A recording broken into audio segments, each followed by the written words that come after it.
Hello again. Happy Sunday. It's me again, Cal McRitchie, friendly neighborhood weirdo Scotsman.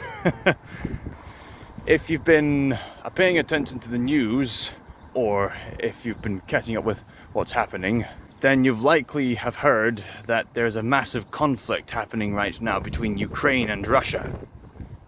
I'm no political expert, but as far as I'm aware, Russia isn't a big fan of Ukraine trying to join NATO. What I do know is that everyone around the world is broken to some degree, including myself. But fortunately, there is a path to fix that if you're willing to take it. No doubt fear and uncertainty are running through your minds right now. What's going to happen? How will events play out? In the short term, I don't think I know. But in the long term, I know that good ultimately overcomes evil one way or the other. Whether you're watching this from Ukraine or Russia or anywhere around the world, I can guarantee you that good always overcomes evil, because evil is such a destructive force that it ultimately defeats itself. That's why, as overwhelming as evil can be, it cannot last forever, whereas good can. Now, it's at this point that you're usually going to use a finger to blame others around you, and yet deliberately overlook the evil within yourself. Because as I said before, all of us, including myself, are broken. That's one of the main reasons why I can't really bring myself to hate anybody. No, not even the Russians right now. Angry? That would be justified, but to hate them? Nah. So, you're probably going to ask me, why is it that you don't hate... Why is it that you don't hate anybody? Well, in the past, if you were to ask me that at high school, I would probably say, well, I hate that person who annoys me in class. But nowadays, such people and I get along just fine. But, of course, that's a very tame comparison to make. I'm raising a topic in which people are literally dying. I wouldn't be surprised if there were people who hate the Russians right now. But I want you to realize that people in Russia, or even people you disagree with, they're human too. Everyone in this world is trying to look for something. There's been this trend in the popular culture to have shows where the vast majority of the cast fall into the morally grey area. It started off with Game of Thrones and Attack on Titan. Maybe it started off earlier than that, but as far as being very popular is concerned, Game of Thrones and Attack on Titan certainly set a standard for characters that weren't entirely good or evil either. And that tradition has continued with shows like Netflix's Arcane. Now, some of you might jump onto this point and say, haha, this realistic depiction proves that morality is up to subjectivity. I disagree with that sentiment. A more honest analysis would describe that such shows describe a brutal reality about human beings, and that all of us are inherently bad, and yet all of us are trying to do good things, yet more often than not failing to do so. And one of the main reasons that the tragedies in such shows continues, aside from circumstances, is most likely that the people in those shows are too prideful to admit that they too are as flawed as the very people they're up against. Several years ago now, I had the realization that I wasn't quite as good as I thought I was. I thought I was a morally uprighteous person, until looking into philosophy and theology made me realize I'm not actually as good as I thought I was. I've lied, I've lusted, blasphemed, been a hypocrite, I've stolen things. Thinking it through logically, my ego was obliterated. The next logical step was to repent of what I did. And now I see those who disagree with me in a whole new light. By seeing the worst in myself, I was able to see the best in others. And I've been humbling myself ever since.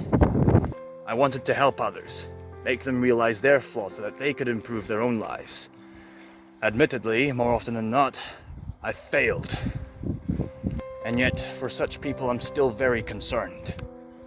And I think that concern now reaches out to what's happening in Ukraine and Russia. I don't endorse warfare. Yeah, you're probably going to call me out as a hypocrite for playing video games that would depict them as such. Or even enjoying movies that would depict them as such. Anyway, I'm not really the type of person who would attend to deliberately violent protests. I can understand why people would get angry at the people they're opposing, but I don't see how returning violence to them could be in any way favorable. If anything, it's probably going to make things worse by heating up that fire of rage. A more practical solution would be to approach enemies and talk things out. Try to negotiate, find equal ground. Think of why the disagreements are appearing, and perhaps find a compromise. Okay, maybe I'm being quite naive. But still, I notice this trend all throughout history in which humans have this fascinating ability to make things more complicated than they are. Again, the solution would be to humble yourself and realize you're not as good a person as you thought you were, assuming you're a mortal human being. If you don't learn to love your enemies, you might be in quite a puddle. Loving your enemies can be a great start to easing that rage you could feel inside. By learning to put your own needs aside in order to help others, even those you disagree with, you'll find yourself becoming a more wholesome person, and you'll begin to see the beauty even to those who oppose you. It's no wonder then that Jesus Christ said, I say to you, love your enemies and pray for those who persecute you. And paraphrasing here, he also said, what good is it to only love those who love you back? Even sinners do that. One of the main reasons why the Christian religion spread so rapidly back in ancient history was reasonably because of Christ's ability to reach into the hearts of the opposition and profoundly change them from the inside out. Back in those days, people were expecting Jesus Christ to be some military leader. But Jesus completely defied all those political expectations and all mythologies, all the mystery religions, all the expectations back in those days. In light of historical context, it takes a lot of faith to say that people were just making all this up. You'll find that many unexpected things happen throughout history, and yet here we are. I say all this because today at church, the people sorted out this world map on this table, and they wanted people to come forth and light candles and place the candles on top of a country on the map that they thought needed prayers and support. Many people placed their candles down in Ukraine for obvious reasons, and there were so many candles in that area that not all of them could fit on top of where Ukraine was located on the map. If I remember correctly, one person placed a candle in America, maybe Canada, definitely North America, I think.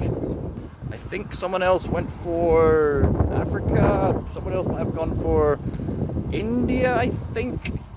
But if you look closely at this image I'm giving to you, some of us placed candles in the place that many wouldn't expect, Russia. Now, at this point, the angry birds of the Twitter mob will come flocking by and screaming, Callum, how dare you consider thinking about Russia? Are you some kind of undercover spy? Are you working on some kind of Illuminati conspiracy theorist? Are you going against the social order of things? Such a mob are the exact type of people who can't see the evil in themselves and humble themselves. The type of mob who can't see the good in others, even their enemies. That yellow candle that you see on the map there, that is indeed mine. I put that there in Russia. It's important to pray for Ukraine, of course, but it's equally important to pray for Russia. But why pray for the people who are causing the conflict in the first place? For reasons I just described. People in Russia are people who are lost as well. I was lost. How was I any different from them? How am I still any different from them? How are any of us any different from those who attack us when we too have done wrong? We too have at some point in our lives lied. Even hating others is in itself a sinful act. Jesus described murder as committing murder in your heart. That raises the standard on how we ought to see other people, even those who oppose us. Because it's so easy, arguably second nature, to just raise the finger and point it towards others. Whereas we should be pointing the finger towards ourselves in introspection. We ought to pray for Russia so that they can find a way to make peace with Ukraine. It wouldn't surprise me if the conflict didn't stop tomorrow. But in the long term, it will. Good always comes around. And you can bring about that good too, by eliminating evil not from external sources around you, but by starting from the very root cause of evil itself, the human heart. If you can eliminate the pride and evil in your human heart, then you become humble.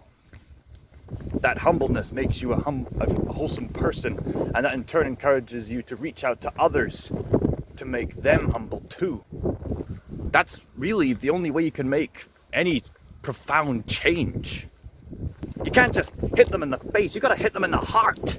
Because there are so many people who put up these barriers in their heart.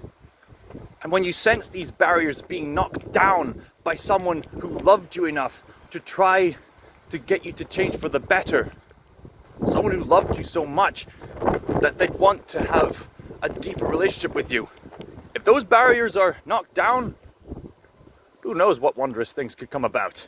But then again, perhaps you, the viewer, are not ready to make that kind of commitment. I can plant the seeds at best, but ultimately the decision to change for the better is up to the individual. I can't dictate people's free will, but at least I hope I can get them to think. Thank you for your attention today.